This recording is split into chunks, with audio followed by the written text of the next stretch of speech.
Okay, this is the roof gutter. They fall down. So my solution is to put the in here. They have the grab branch. So I use a branch to put in the hole, the all hole.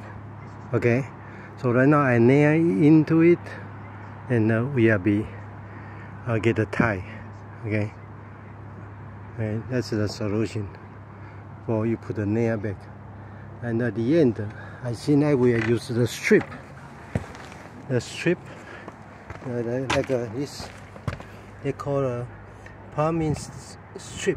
Okay, maybe tie on somewhere here, and at the end, tie it so they will strong. Don't let them to fall down again. And also here have a wasp. You see a wasp there? Right now it's winter, so wasps try to survive. And the wind blew into their house.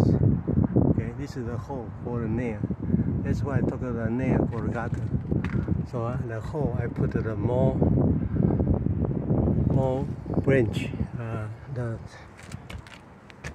the grab branch. Okay, that's the solution. Bye bye.